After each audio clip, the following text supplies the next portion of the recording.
Hello everyone, সবাই কেমন আছো? আশা করি ভালো আছো। নতুন একটা সুন্দর ভিডিওতে সুস্বাগত। তো আজকে কিভাবে আমরা ইনস্ট্যান্ট একদম ময়দা মেখে না রেখে ফুলকো ফুলকো লুচি বা পুরি বানাতে পারি সেটাই আজকে শেয়ার করছি। তো চলো, এখন নিয়ে নিলাম আমি ময়দা নিয়েছি এখানে, আর দিয়ে দিলাম সাদা তেল আর লবণ। এখন এই সাদা তেল আর লবণ দিয়ে ভালোভাবে আমি ময়দাটা মেখে নিচ্ছি। আর এটা কিভাবে আমরা ইনস্ট্যান্ট ময়দাটা মেখে না রেখে ঝটপট বানিয়ে ফুলকো ফুলকো পুরি বা লুচি তৈরি করে ফেলতে পারি সেটাই আজকে শেয়ার করছি। আর এখন দিয়ে দিলাম চামচ দিয়ে সামান্য পরিমাণ খাবার সোডা। তো দেখো একদম ভালোভাবে মাখা হয়ে গেছে। তো দেখো এখন এখন আমি এটা একটু গরম জল দিয়ে, হালকা গরম জল দিয়ে ময়দাটা আমি মেখে নেব। আর এটা কিন্তু আমরা তো বেশিরভাগ অনেক সময় ময়দা মেখে রেখে দিই প্রায় আধ ঘন্টার মতো বা 15 মিনিটের মতো, যাতে পুরিগুলি সফট হয় বা ফুলকো ফুলকো হয়। কিন্তু আমি আজকে তোমাদের কাছে শেয়ার করছি ময়দা না মেখে রেখে যে ঝটপট আমরা কীভাবে এটা ফুলকো ফুলকো ফুলকো বলের মতো ফুলকো ফুলকো পুরি বানাতে পারি। তো চলো, আমরা এখন এই ছোটো ছোটো লেচি করে নিলাম পুরির জন্য। তো এখন পুরিগুলি বেলে নিচ্ছি আর হালকা একটু ময়দা দিয়ে বেলে নিচ্ছি। এটা তেল দিয়ে তোমরা ময়দা না লাগালেও পারবে, তেল দিয়েও বেলতে পারো। তো আমি একটু হালকা একটু ময়দা লাগিয়ে নিচ্ছি।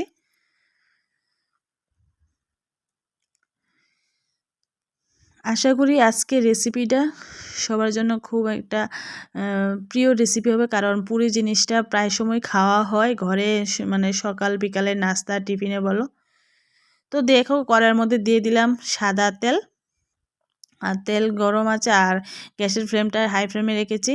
তো চলো, তো দেখতেই পারছো আমার পুরি কিন্তু একদম বলের মতো ফুলে গেছে তোমাদের চোখের সামনে একদম।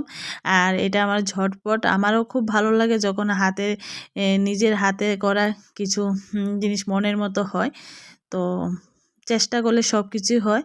তো ঝটপট যদি বাড়িতে কেউ আসে, আমরা ঝটপট এমন পুরিটা বানিয়ে ফেলতে পারি। শুধুমাত্র সামান্য একটু খাবার সোডা দেবে, তাতেই যথেষ্ট বন্ধুরা। তাতে তোমাদের সব পুরি একদম বলের মতো ফুলবে। প্রথমে তো আমরা এই তেল আর লবণ দিয়ে মাখবই পুরি ময়দাটা, তোমরা তো দেখেছো। তো একটু পরিমাণ খাবার সোডা দেবে, সামান্য পরিমাণ, দেখবে সবগুলি পুরি একদম বলের মতো ফুলবে। ময়দাটাও মাখবে একটু সফট করে, একটু গরম জল দিয়ে।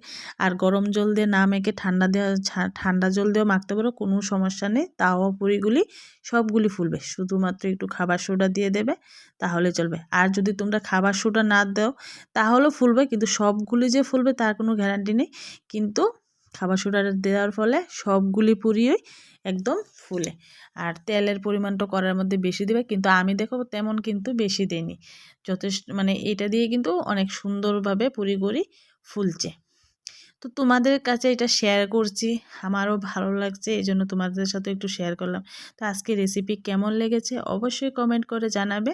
আর যদি ভালো লেগে থাকে প্লিজ চ্যানেলটা সাবস্ক্রাইব করে দিয়ে পাশে থেকে বেল আইকনটি ক্লিক করে দিও, আর প্লিজ কমেন্ট করো। তো চলো, আজকের জন্য টাটা।